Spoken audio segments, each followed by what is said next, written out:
Thank you once again for joining us on our third comms surgery. I'm Christine Townsend. For those of you who don't know me, I am the founder and president of PIO Toolkit and Trusted Update. I'm so glad to have you here. We're having a lot of fun already with these comms surgeries, and I've got some fantastic panelists with me this month. Remember, please ask your questions in the box below, wherever it is on my screen. Anything you want. We've got some amazing wealth of experience and knowledge here today, so take your chance to get some great advice on any of your comms conundrums. So without further ado, we have Mallory White, Joseph Porcelli and Wayne Delk. I'm going to ask Mallory to introduce herself first. Please go ahead, Mallory. Hi, everybody. So my name is Mallory White. I am the Chief Communications Officer at the Mississippi Emergency Management Agency. Basically, I'm the lead public information officer for any natural or man-made disaster in our state. As you all may know, if you've watched the national news in the past month, we had a very horrendous string of tornadoes come through our state on March 24th. And so that is what we have been working on. And I'm really excited. Thank you so much, Christine, for having me today. I just want to share a little bit of that experience and some of my lessons that I've learned. And I'm still in the middle of this response right now. And so thank you again for having me. Really looking forward to being on this panel. Well, I mean, thank you, I think, more like. If you're a bit busy, taking an hour out of your day a week to do this is amazing. So I'm truly appreciative of that. Over to Joseph Porcelli from Nextdoor. Take it away. Sure will. Hello, neighbors. So my name is Joseph Porcelli. I'm Nextdoor's global public agency and natural disaster preparedness and response lead. What that basically means is that I support folks like Mallory and PIOs across the country and work with CDC, FEMA, EPA, White House, all kinds of folks to be helpful from the perspective of our platform. I also have access to communicate to every Nextdoor member where we operate. And so in times where there isn't someone like Mallory who has access at the state level, I'll jump in and share information put out by federal, state, local partners, and also encourage neighbors to help each other, which they can do on our platform, because everybody that's using Nextdoor is a neighbor, and often sometimes you just need to nudge them to think about how they can help each other. And so I'll be sharing some experiences that I've learned from those experiments, and some things that worked and some things that haven't. And hopefully that'll be helpful to you. And I just want to say thank you for inviting me here, Christine, and I'm honored to be on the panel. Thank you so much. And we'll move last, but by no means least. I'm so pleased to have Wayne here. We haven't yet managed to speak, but I do love reading about his experiences. So Wayne, over to you. Hi, everyone. I'm very glad to be here. Thanks for inviting me on, Christine.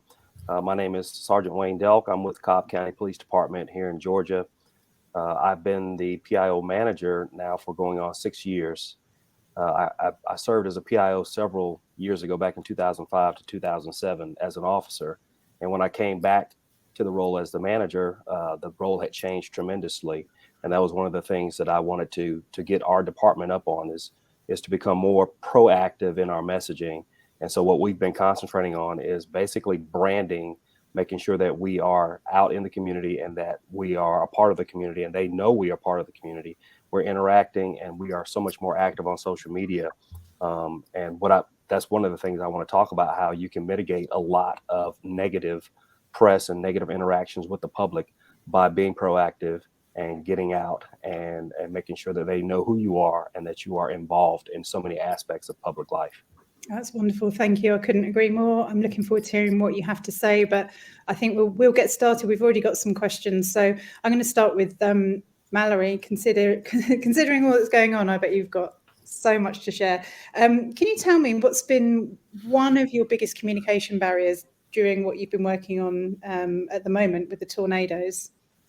Yeah, so there are a few of those communication barriers here in Mississippi, especially whenever the tornadoes initially came through.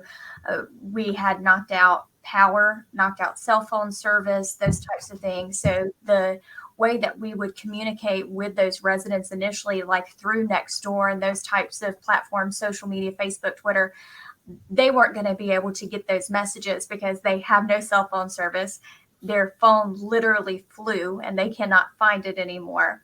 And so the second that we learned that we had assistance available, which happened very quickly, which typically doesn't, but we were boots on the ground. We had to go back to very, very traditional ways of communicating with our folks, with our survivors.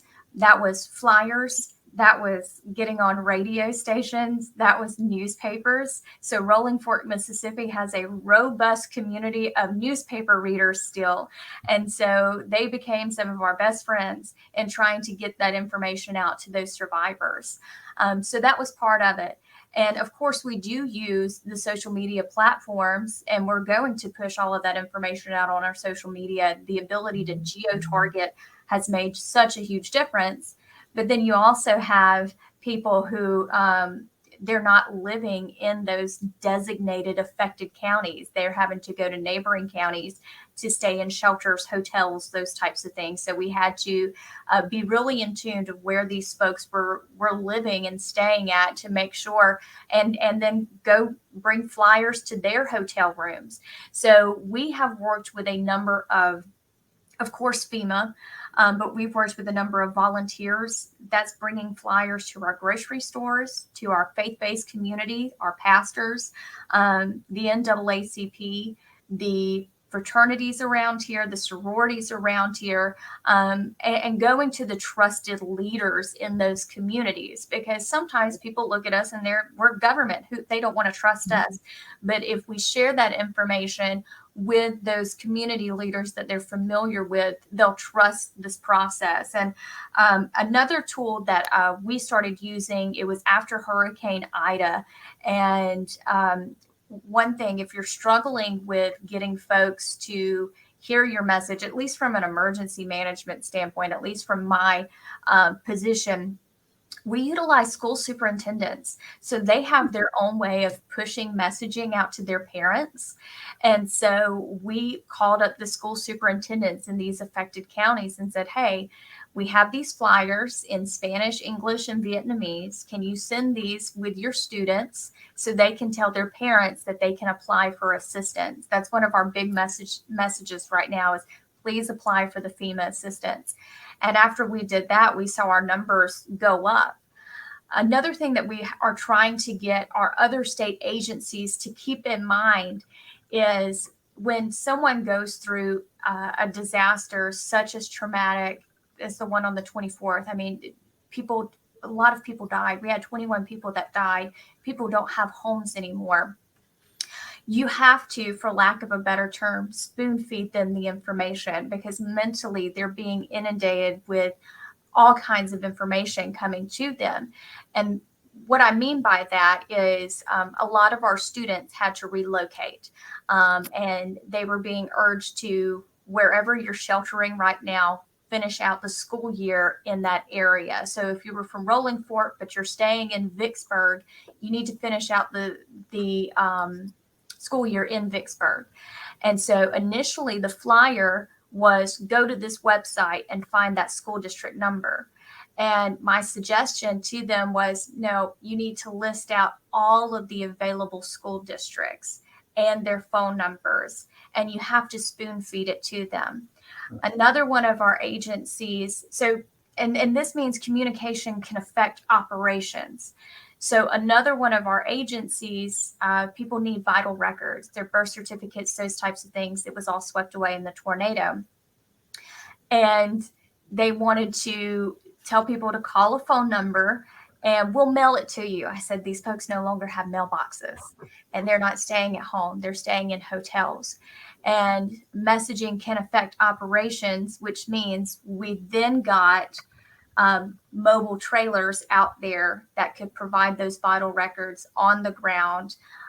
So sometimes you just got to take it back old school with your messaging. Utilize your radio stations. They have been running PSAs for free for me. Going to your newspapers, stuffing a flyer in the newspaper, getting that word out. But of course, obviously, our geo-targeting really does help with getting that message out. Word of mouth. Hey, did you know this is available? No, I had no clue. Yeah, I saw it on Facebook. Yeah, I saw it on Nextdoor. You need to use this or apply for this. So that's just one of the things that I've seen in this disaster, particularly. There's a big communication barrier. And we all know this, everyone receives their information differently. Some people look just at Twitter. Some people look just at Facebook, and then some people only look in the newspaper. And so we've had to really invest in our newspaper ads and our boots on the ground efforts, especially for this one. Hurricane season's a little bit different. We're able to get most of the time power restored fairly quickly, depending on how bad the hurricane is.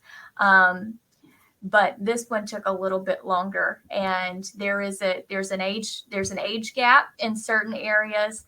The older population that won't use social media or can't use social media, that we had to keep in mind. I mean, it seems it's a phenomenal operation, but actually you touch on so many key points there that I'd love to unpack, and it probably would warrant its whole own webinar.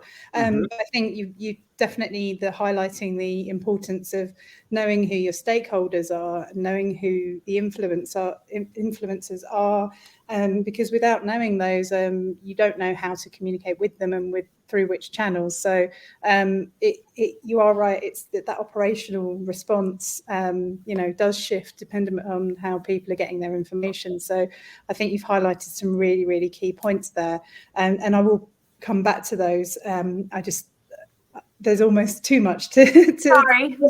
Not at all, because it's important, but actually I think it's important to apply that methodology to day-to-day activities as well. It's not just when the big one happens, and also I suppose it's important to look at recovery as well, and the work doesn't stop once the disaster stops, and so it's just a cycle, isn't it, of the communication. So and I think it kind of leads on to a question that I have for Joseph, around, how are you getting people to prepare for disasters, but also getting them to help other people? Because Mallory touched upon, there are those people that can influence others who aren't government.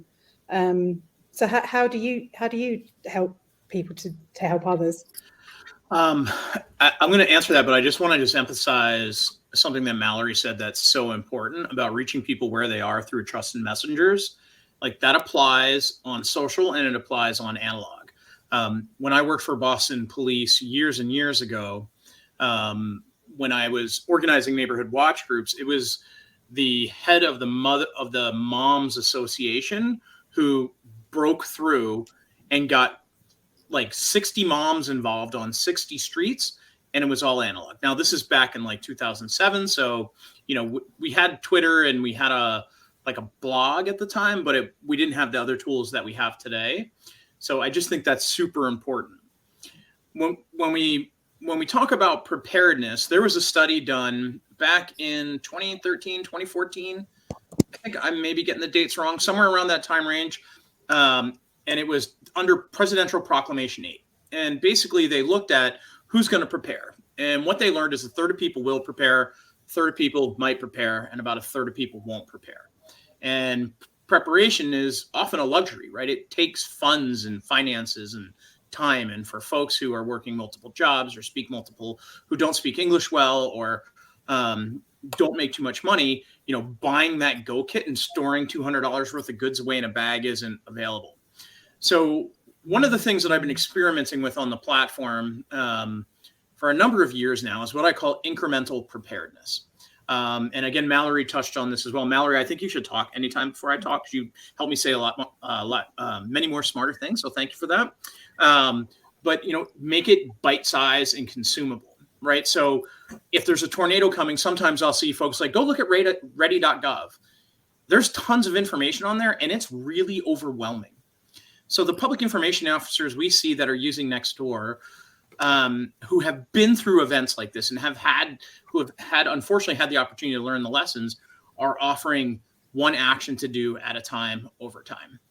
And one of the things that's hard about preparedness is it's hard to measure. So there's some work we've done about measuring, which I'll touch on in a second. But a point I want to make, and I think this is a good takeaway for everyone, often when you're thinking about sharing public information, you're talking to the media, multiple responsibilities. But one of the things I think there's room for growth for everyone is to invest more in educating your community about what they need to prepare for, right? And we have like weeks and months and that kind of stuff. But what I've seen and what drives the most engagement on Nextdoor and what people most seem to appreciate are these one things. Like what's one thing I need to do, right? Do I have a NOAA weather radio? Do I have multiple ways to get emergency information? I'm doing an experiment right now with Sonoma County in California, emergency management, and we're trying to get people we're using Nextdoor to communicate, and we've taken a couple polls. We asked, do you have an agreement with your neighbors who may be vulnerable to help them evacuate? And we asked, do you have an agreement if you're vulnerable to get help from a neighbor to evacuate? And we got some stats on that. And right now we're in the middle of promoting going out and knocking on your neighbor's door and saying, hey, do you need help? Or, hey, I'm going to need help. Will you help me? Right? So we have to build capacity before all these disasters hit. Now, we've seen, right, 1 in 3 Americans have been impacted by a natural disaster. 90% of disasters involve flooding. There was something like $15 billion disasters in 2022. I mean, it's kind of nonstop, right? Mallory, every time I look at SPC, I like cringe because something's going to hit Mississippi again, right? So I guess my point is this incremental, ongoing preparedness is something that we have to do. And what I found that works on Nextdoor, and I'll pop, Christine, can I pop something in the chat that people can see for our content library? So over the last 3 years, I built out this content library, and there's different collections of information. There's fire prevention, there's emergency preparedness, there's crime prevention. There's posts that your colleagues have shared or we've come up with and tested that have worked that you can just take and make your own and publish. And all the images are royalty free. You're going to see things like kitchen tables and stoves. They're from my house. Like, use them. Like, you don't have to worry about that stuff. But neighbors love polls. No one wakes up in the morning and they're like, hey, honey, let's talk about NOAA weather radios. That has never happened, right? But polls make it fun and accessible for people. And in terms of getting people to help prepare each other, you can ask simple questions like, do you know the names of your neighbors who live to the right, to the left, in front and behind you, or if you're in a city above or below you, right? Do you know who may need help evacuating? Have you, before the storm arrives, have you checked with your neighbors who are elder or vulnerable to make sure that they're aware that there is a tornado watch, right? So when we think about communication, we often think about communicating just to the first level of our audience. We can go past that. We can say, are you prepared? Here's how to prepare, specific steps, and here's how to help your neighbors. And I even suggest language. Go knock on your neighbor's door. In Sonoma County, go knock on your neighbor's door and say, hey, the last time the wildfire hit, people died because they didn't have an evacuation plan. I don't want that to happen. I'm trying to save lives. Do you have a plan? Do you have the means to evacuate? And so those things, we're in the federal term, it's like force multiplier. I hate that term, but I think people understand it. So what are you suggesting your neighbors can do for each other is a great place to start. That's fantastic. Thank you, Joseph, because I know that I know it's a big passion of yours, and I think community is so key, and it's something I always like to talk about. And I do have a question to go back to Mallory shortly, but both of you so far have touched upon trust and how important that is. And so I sort of want to ask Wayne about that, because, I mean, being in the police, we know that it's probably the hardest type of agency to get trust, but actually maybe it is broader than that. So branding is so important to that. And, you know, what is the importance and how does it relate to building trust when you've got branding on social, but generally, I suppose, particularly when it comes to your agency? What are your recommendations around that? I'm glad you asked that. That is something that that our agency has been working diligently at for the last several years.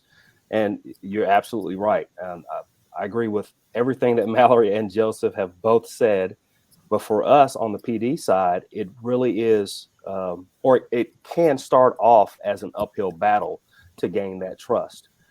Mallory hit on a great point, and it's something we've been working towards the last several years, is making sure that we reach out to those stakeholders, those people, those organizations that are already out in the public and that already have a good following and good standing within the public. And we partnered with several different agencies, organizations. We're talking national, local, just to do different events with them.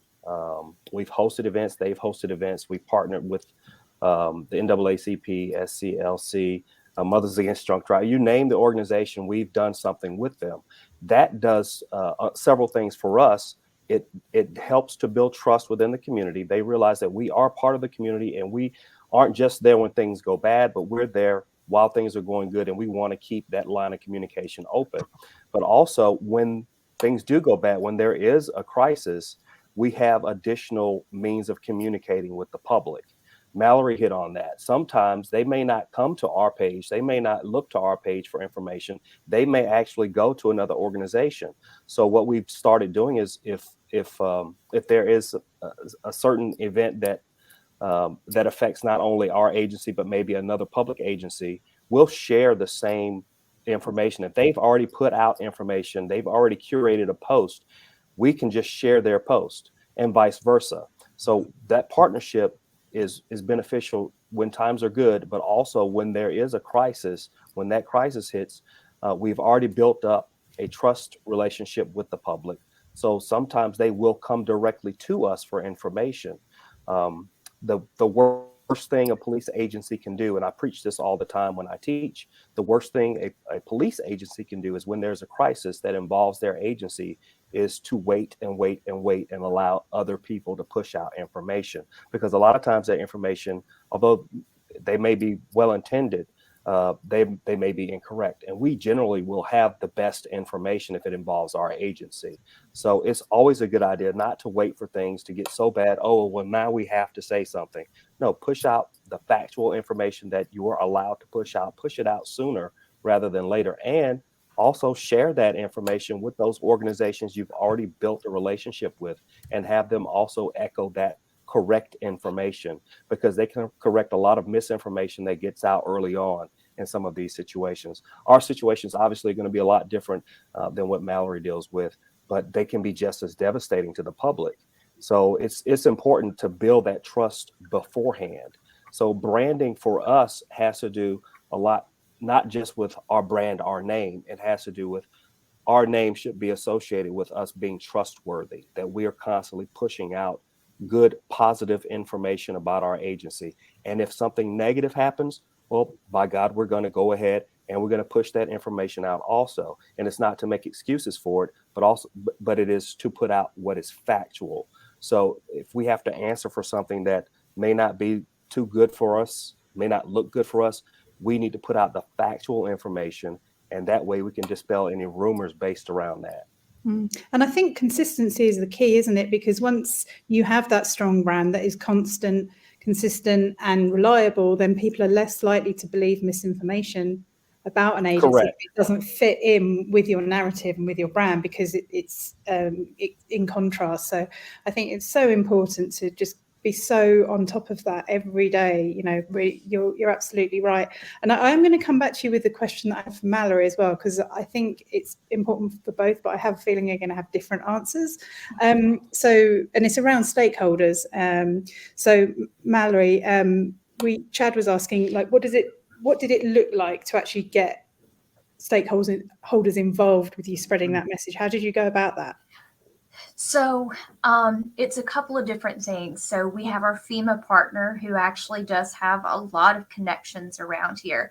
But we have at MEMA our individual assistance department, you would say.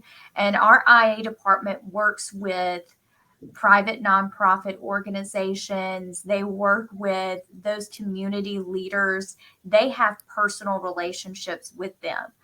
And so I said, I need their email addresses. That's what I need. So, and we also have something called the Joint Information Center.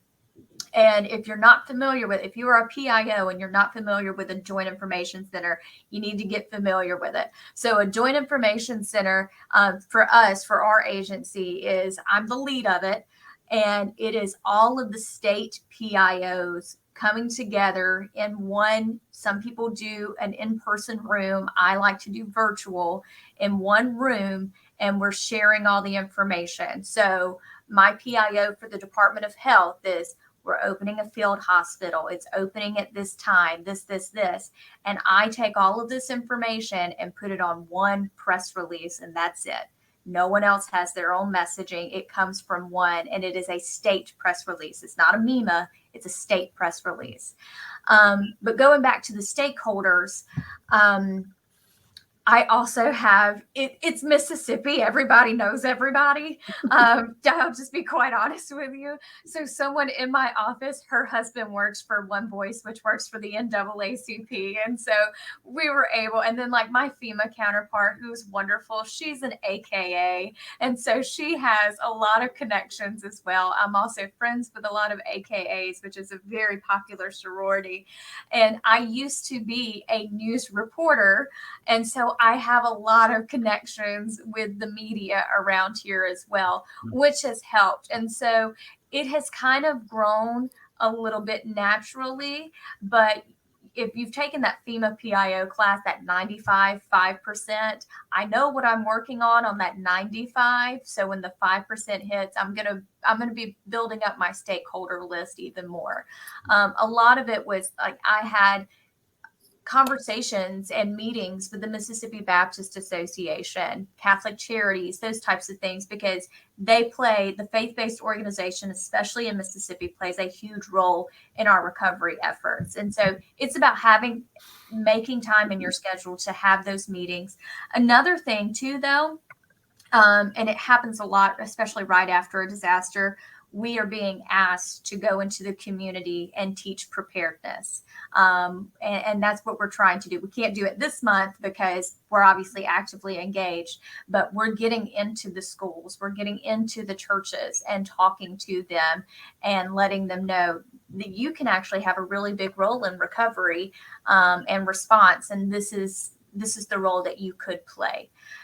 So it really is having those one-on-one conversations, and everybody knows everybody around here. And so that helps a lot.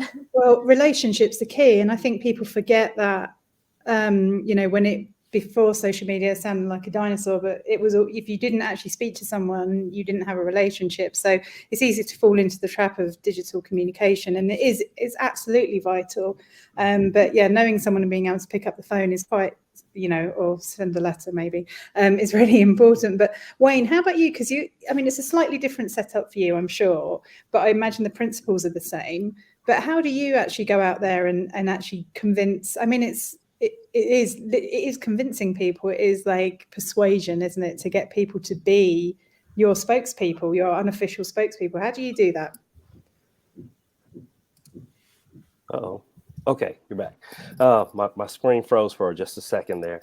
For the police department, it is quite a bit different, and it doesn't fall to the PIOs.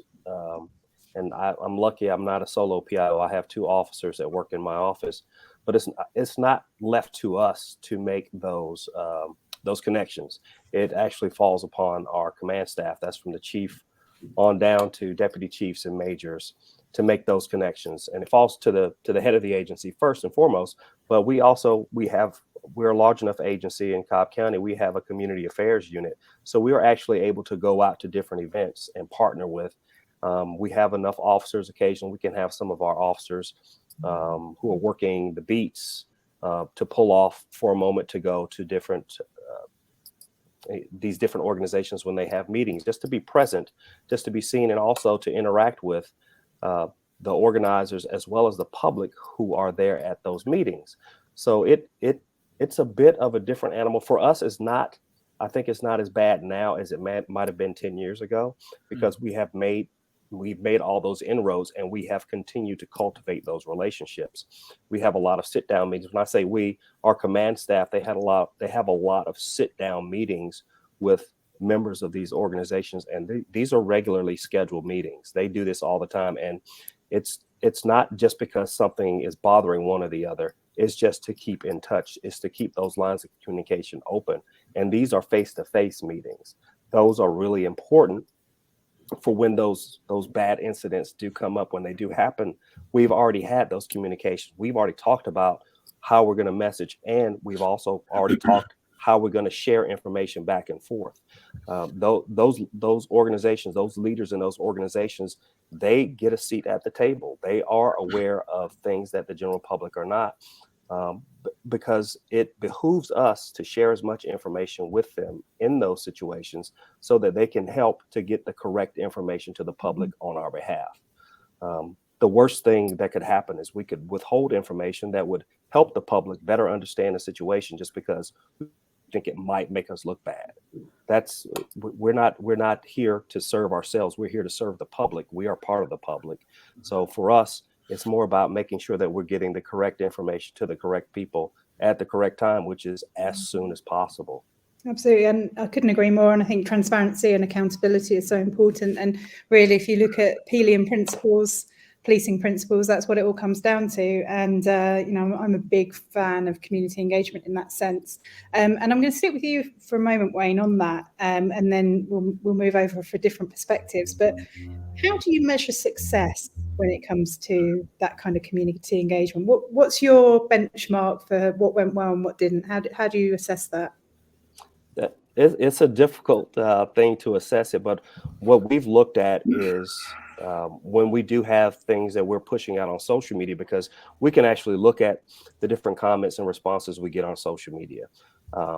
And I look now at the comments and responses we get just for any and everything on our social media pages when we do have an event or an incident that may spark some bit of public outcry from some members of the public. And I look at some of the responses from other members of the public who actually will point those dissenters to information that we have already pushed out. They've already responded to that. You should go back and look at this post. So it helps us in that we realize we are reaching the public. They are paying attention to the information that we do push out. And a lot of times we don't have to go back and defend ourselves on some of our social media posts or posts made by others putting us in a bad light. The public will point those people to the correct information. And that is a really good indicator that it's working, that the fact that we are reaching out, we are pushing out information to the public in a timely manner, that is actually having the effect we want it to have, that the information is getting to our public. Yeah, I think having advocates that do your job for you is just like gold. And when you've got people fighting your battles for you on social, it's like a dream come true. And Mallory, I'm going to move to you on this subject. What are your KPIs and around, post-incident debrief? You're looking at the comms, what went well, what didn't. What do you consider to be success? And then how do you go about adjusting or reviewing that? So for us, it's measured on a few different things. Whenever we're looking at, especially in this particular situation, how many people actually have applied for assistance. That means that they're hearing the message, they're getting the message. And then, of course, we're going to look at the analytics of everything that we've posted as well. I will say, though, one of the things that breaks my heart is hearing someone say, well, I had no idea. Whenever you've put so much time, effort, money, energy into going out there and putting the information out. And so it makes you scratch your head of what else could I do to make sure. So the assistance, just like Wayne said, those folks coming to your defense on social media, because we've obviously everyone's going to have pros and cons on any type of response.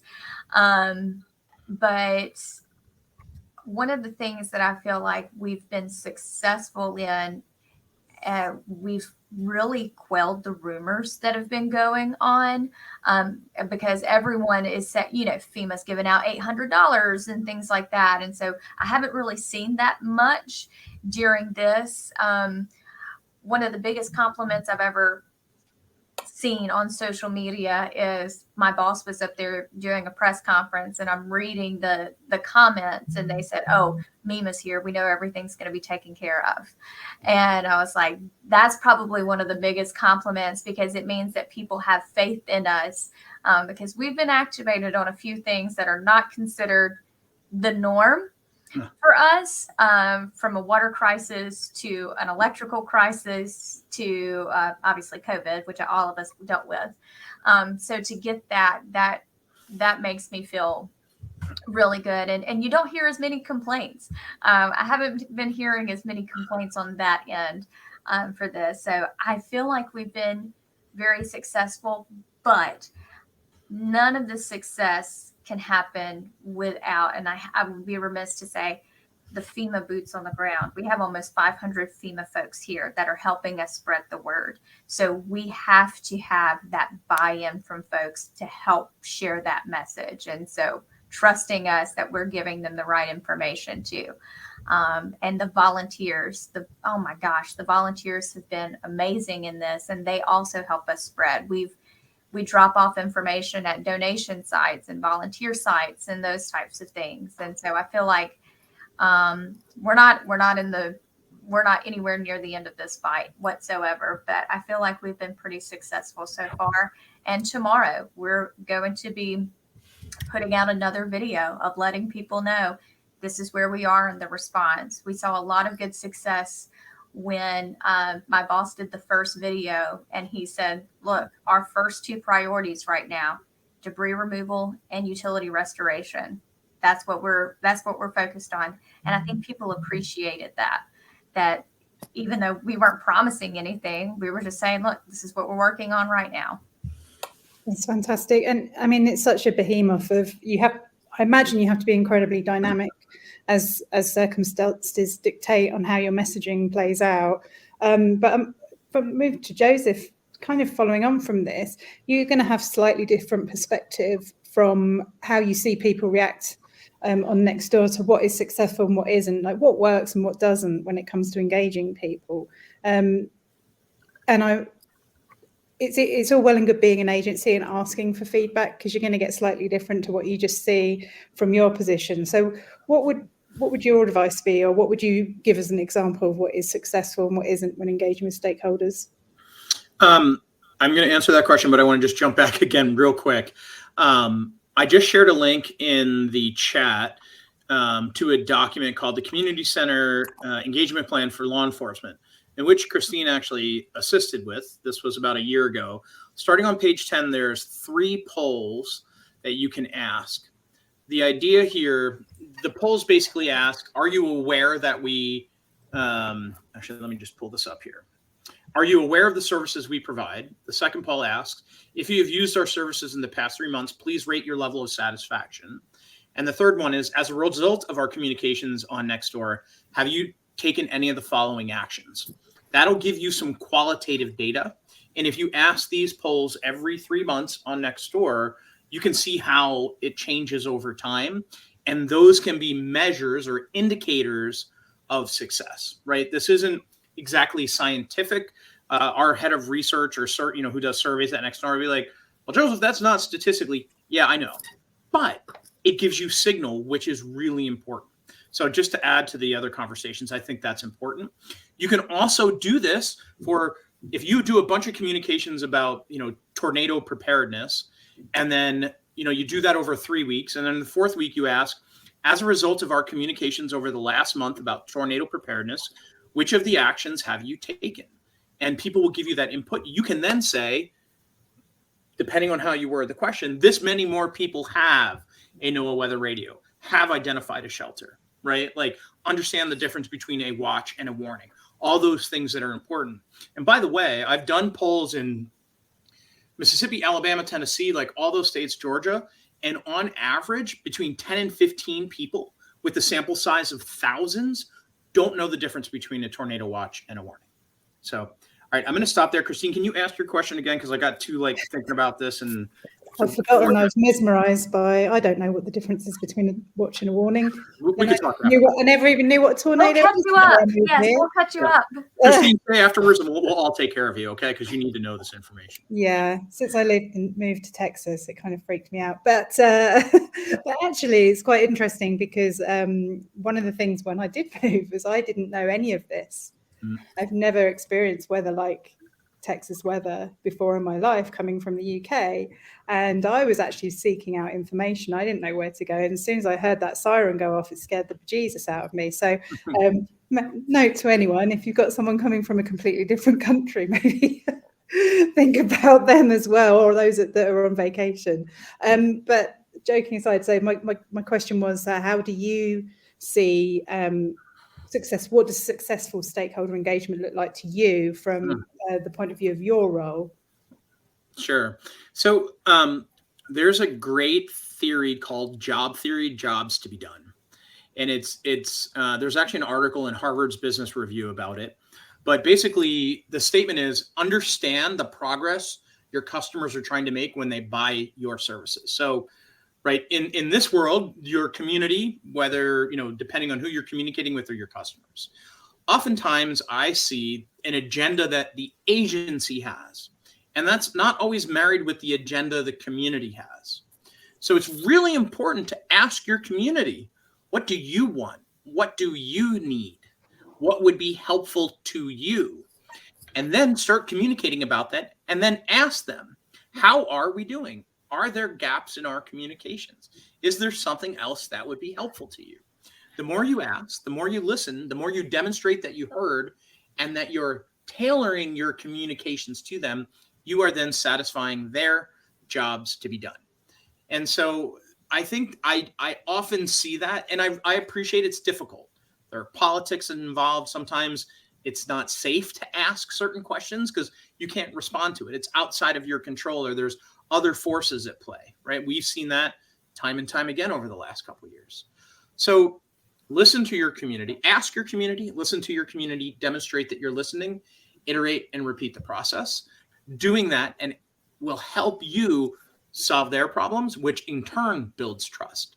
And, I was thinking about what Wayne was saying, or the sergeant, was saying earlier about building brand. At the end of the day, what does the brand feel like? So let's talk about Chewy. It's one of the most beloved brands. I accidentally ordered the wrong dog food the other day, and it came, and I called them like, hey, I ordered, I'm really sorry. They're like, it's okay. It happens sometimes. Just donate it to somebody who needs, a family that needs dog food in your town. I'm like, oh my God, that's awesome. Thank you. And they FedExed one out the next day, so my dog didn't run out of food. They took care of me. My job to be done was I need food for my dog, and I felt bad. And they're like, no, just give it away. So their brand made me feel good. It made me feel good about my mistake, which is good. And it helped. They got me what I needed. How does your community feel about your services? I feel like that's really important question to ask. And it's really important when you get that good feedback to share it throughout your organization. And Mallory, what your ground game in Mississippi, I want to fly there and talk to you all day about everything you're doing, because that's so important, because it's how do people feel? How are you helping them, right? How are you meeting them where they are? Those are important questions to ask, document, and share internally. That's so important to remember. And it reminds me of a campaign I worked on with the police department called You Said, We Did. And it is painful to ask the questions because quite often, you're asking because there are problems. And so when you get those responses that hurt because they're right, or they're just really difficult subjects or issues, but it gets it out in the open. And so we did a You Said, We Did. So, we literally outlined what the issue was. And so we did this about it, and we publicized that everywhere we could. And it was not just, the citizens, it was also, all citizens, but if we were arresting someone and they had complaints about the process, we would take that on board, and actually we would look at whether we could change the process, which was a little controversial for other citizens who weren't getting arrested, but it was still important to show that we were being all inclusive about who we were providing a service to. So I do think it is, I think you forget to ask how you're doing sometimes, probably because you're scared of the answers. It's like going to a boss and saying, am I doing okay? When you know that, well, but it gets it out in the open. And as soon as you can identify a problem, you can deal with the problem. So that's a really, really good point. And Wayne, I know you're so pro community engagement. What would you say has been the toughest feedback you've encountered that you've been able to successfully deal with through your role in communication? Believe it or not, the toughest criticism we tend to get is from our officers, because we tailor a lot of our communications to the public. And so a lot of our communication isn't law enforcement related or related to actually making arrests or law enforcement duties as traditionally seen law enforcement duties.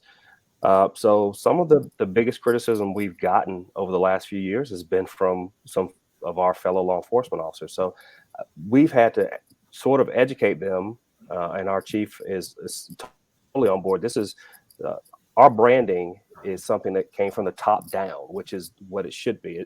This whole idea of a several-pronged approach to reaching the citizens. It's not just enforcement activities for us. It is community engagement. It is reaching out to stakeholders and partnering with other organizations, not only other law enforcement organizations, but other organizations outside law enforcement. So the big thing for us has been to get the rank and file on board with this whole process. And for us, the younger officers seem to get it. It's mainly my generation of officers who have had a bit of a hard time understanding it. Although they, for the most part, have come on board. It's just they've had to understand, yes, we're pushing out a lot of information about the soft things as they see it, but we still push out enforcement activity as well, because that's something that the public wants to see as well. That is our main job, is to enforce the laws of the state of Georgia. But at the same time, we're still part of this community. So they still want to see us actually interacting with the community in things that are not enforcement activities, but that also help us to actually have up to this point for the last 2 years, a 100% clearance rate on our homicides, which is unheard of. So there's a reason behind it, and it is working, and it's getting that information to the rank and file has now started to help them come on board. But that's been the hardest thing for us, actually.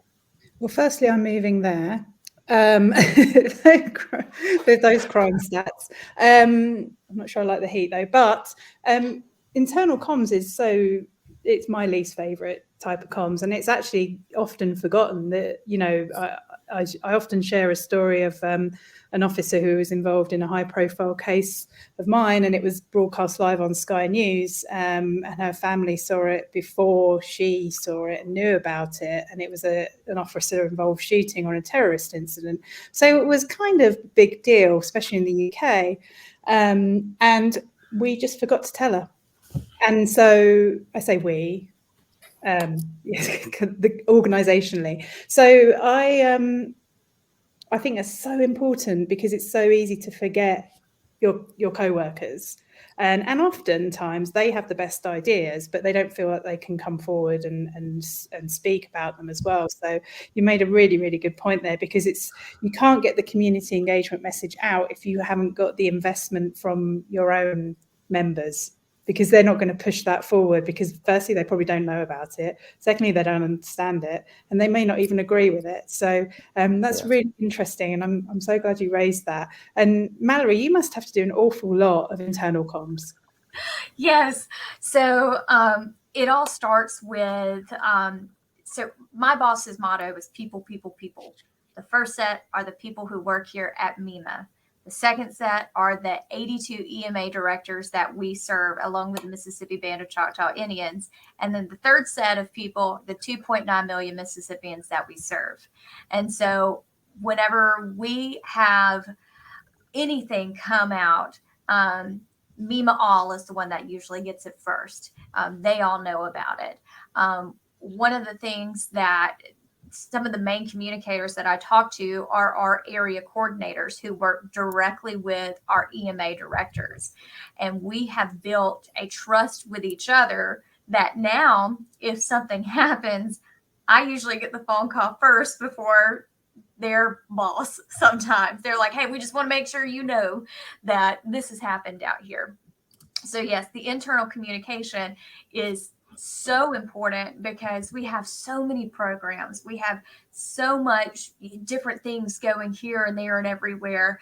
And you never know whose phone is going to ring with a citizen who needs some type of information on assistance or help.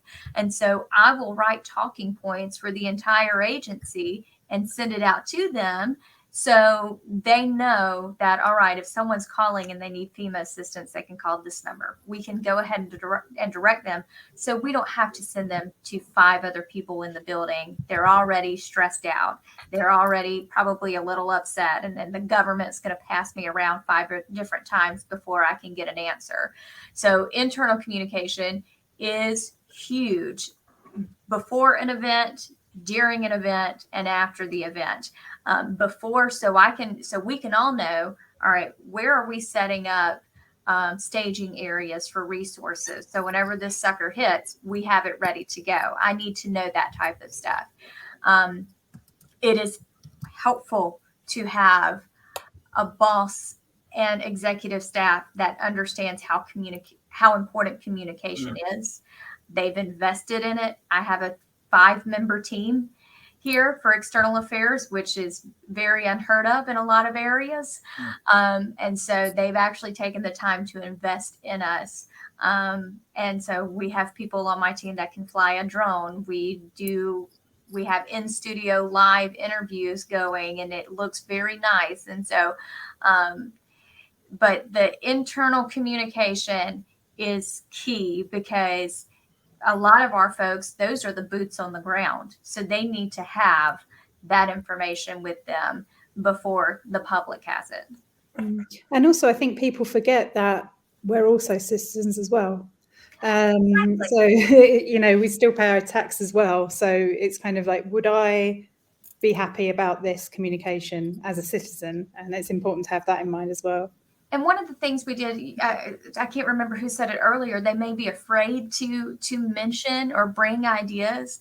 So one of the things we did whenever we were building our MEMA app is we put out Survey Monkeys. All right, how do you want this to look? This is the MEMA app. And so it was designed by MEMA employees. So whenever you download it, just know that all the MEMA employees had a say-so on the color, on the design, on the layout of everything. And that was just one way that we were able to incorporate the entire staff of MEMA, which there's only 170 of us on a good day. But we were able to incorporate all of them, and because their opinion and feedback matters too. Absolutely. So listen, we're coming up to 5 minutes to go. So any more questions, get them in quickly. I just want to take a moment to sort of ask each and every one of you. We've got so much that we've covered here, and I know there's more we could cover. If you could tell me about, I'm going to ask Mallory actually, because we have an interview coming out with Mallory soon about the work you've been doing around a guidebook for the media. So perhaps you would like to tell us about that. Yes. So I don't know if everyone can see this, but we designed MEMA's Media Guidebook. And this is written by former journalists. There are 4 of the 5 of us who are all former journalists. And we don't expect these very green reporters to understand anything about disaster recovery. And so we put it all in a guidebook for them. We sent them, we designed it with the reporter and the media in mind. So what are your frequently asked questions? How do you understand the disaster assistance program and how all of these programs work, and how do we even get a presidential declaration?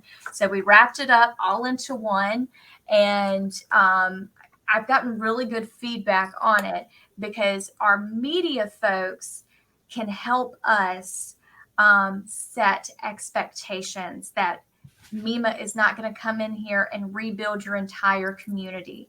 We don't have that capability. So they are our extra messengers, and they are huge partners in emergency messaging.